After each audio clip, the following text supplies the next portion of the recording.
Hello competitors. Congratulations on taking part in the World Mind Map Championships of 2021. Also, well done to Elaine and the team for facilitating this great event. I'm very impressed that despite the best endeavours of a global virus, it is continuing. So well done. My name's Andy Hayward, and I've been asked to speak to you today about how I am using mind maps to unlock the power of the dyslexic mind in students that I teach. Before I go on, however, I feel it's important that you know a bit about me. I wasn't very good at school. I didn't really understand it. I was the child at the back of the class, the one who the teacher ignored. I spent most of my days looking out of the window, wondering what was going on in the clouds, outside, anything but inside the classroom. Luckily, I got to high school and I found it a bit more engaging at that point. And as a result, I got some okay grades. Not brilliant, but they were okay. And I went off to join the British Royal Navy as a sailor, glad that my school life was behind me. When I was in the Royal Navy, it taught me many different things about myself. And it made me realise that maybe I wasn't perhaps as incapable as I thought. However, although the Royal Navy shaped me, it was when I met Tony Bazan in 2004 that things really started to get going for me. Tony introduced me to mind mapping, the technique, but also how it worked, why it worked. He made me think quite sincerely and quite in depth about how I thought, how I learned. He made me wonder how I recalled information, how I remembered information. Why did I remember that information? And so began a love affair with mind maps and a revelation with my way of thinking. Since showing me mind maps, I have employed them in my day-to-day life on an at least hourly basis. I note take and note make in mind maps. I think in mind maps. I draw, plan, analyse in mind maps.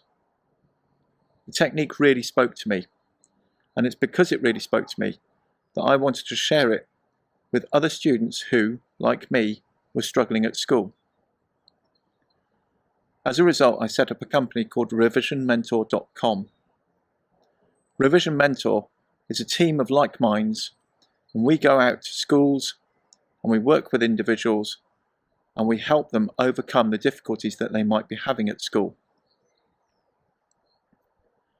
Most of our students are dyslexic, and the problems that they face are quite specific and yet easily overcome when you apply the mind mapping technique.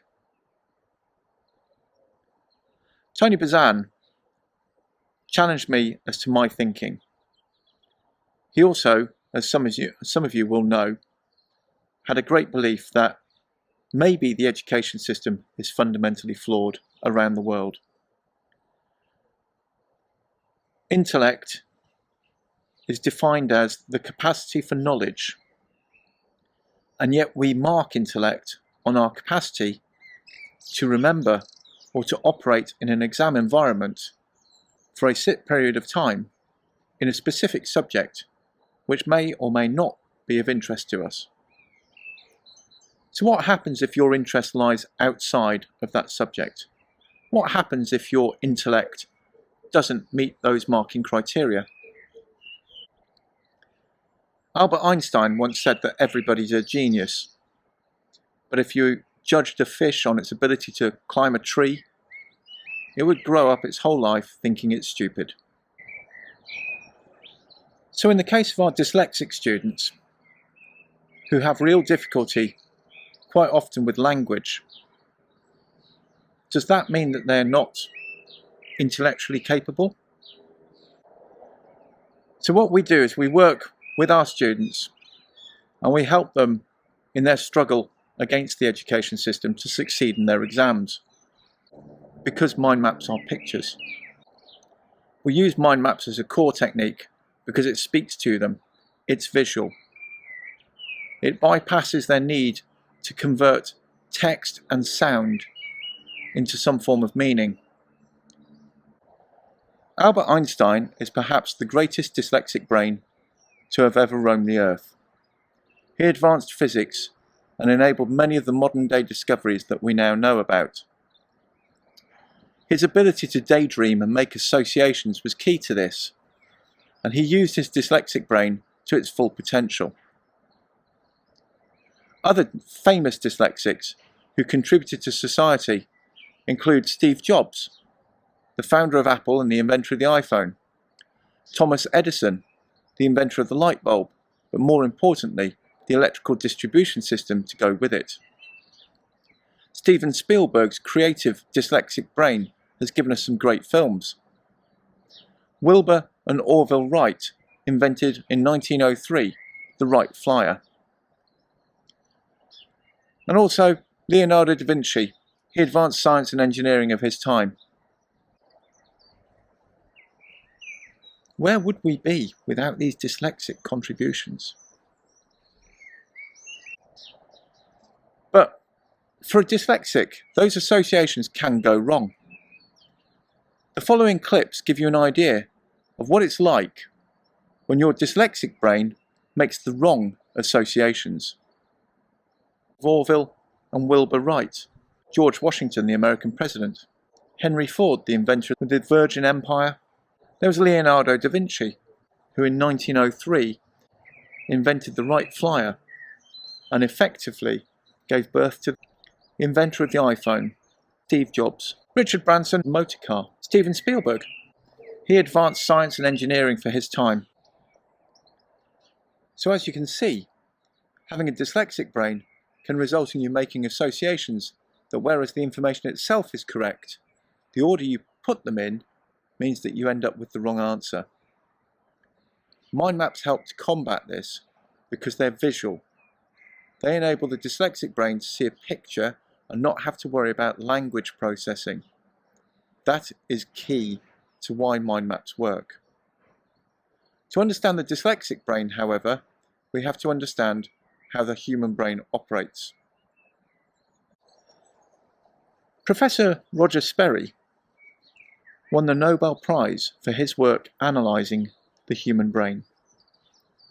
He concluded that there were two hemispheres to the human brain. The left-hand side was all about lines and numbers and logic, very much the analytical side. The creative side was the right-hand side of the brain.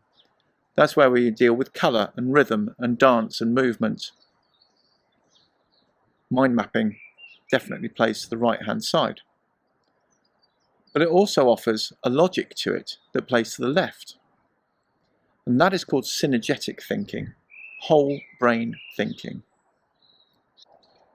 So we would assume that a dyslexic brain processes information in some form of different way to a non-dyslexic brain. That is simply not true. They both process information in exactly the same way. The left-hand side of a dyslexic brain, however, is slightly deficient in the area where language and sound and sight converge. That is why they have so much difficulty with language. The right-hand side of a dyslexic brain is actually larger in a dyslexic than it would be in a normal-sized brain. It is believed that this is because the right-hand side is making up for the deficiencies in the left. There are three key differences. There is the size difference on the right-hand hemisphere. There is also a deficiency in the cerebral cortex of a dyslexic brain, and deficiency in the magnocellular pathway. We still don't know that much about how brains function at all. But we have advanced our understanding of brains because of the MRI scanners that have been around now for the last 20 years or so. There are 4 hypotheses as to what a dyslexic brain is disadvantaged by. I've mentioned some of them already. The magnocellular pathways, the visual spatial attention capability of the brain, phonological processing from sound and text into meaning, and also in the cerebellum. Dyslexics, as a result, suffer from difficulties with language, but also with short-term memory problems. A dyslexic can have a conversation with you one moment and only a few minutes later not remember they did so. However, dyslexics do possess phenomenal long-term memories, and it is this which at Revision Mentor we focus upon to help them with their exams. In fact, we use mind maps so aggressively at Revision Mentor that some of our students have reported that their heads are now full of information they no longer need to remember, but cannot forget. So the reason mind maps work for dyslexics is because when you're mind mapping, you're planning ahead. You're engaging your creative brain. You're able to think in advance, make associations that you can't normally see in the bigger picture. Certainly, you wouldn't see if you were just being told by your teacher. These associations, these revelations to the dyslexic brain form a bond with the topic, with the subject matter, that's far stronger than they can get in the classroom. As a result, their creativity is inspired, and they feel more confident as they attack the problem. Their self-confidence increases, and what we see is that they move from the back of the class, where they're being ignored by the teacher, to being part of the class, offering their ideas up for consumption by their classmates. That, again, improves their self-confidence. A bit like me, really. They start to realise that they're not that incapable after all. Eventually, we start to see their phenomenal long-term memories being applied. Into the exams they go, armed with their mind maps and their almost photographic memory capability. And we see a phenomenal rise in their achievement grades. Feedback from our students has included, mind maps is like having an injection of data straight into the centre of my brain. Mind maps have opened a new world to me. If I'd had mind maps when I was at school, I would have gone to university. And mind maps are like a gateway to another world, another dimension, and another way of thinking. And comments from our students' parents reinforce the increased self-confidence that they have, their self-belief. One parent even reported, "My daughter is now so ready for life. She feels she has the skills she needs to go out and tackle anything." So in summary, mind maps aren't just pictures. To a dyslexic mind, it is a connection. It is a way of analysing a topic without having to use language, without having to use the standard traditional methods taught in a classroom. They can engage with the topic, and the more they engage, the more their creativity on their right hemisphere of their brain is ignited. They make connections we wouldn't normally. Dyslexics are phenomenally capable at looking at system diagrams or mechanical systems and identifying how it all fits together. In fact, my own son can read computer code as easily as I can read a book. And mind maps unlock this capability. They enable the student to prove that they do have intellect. They do have the capacity for knowledge. And in many cases at Revision Mentor, our students have approached us because they lack that confidence. They lack that self-belief. And by the time we get them for their exams, they are ready. And they generally perform very well. And it's all, really, down to the power of mind maps unlocking their dyslexic genius.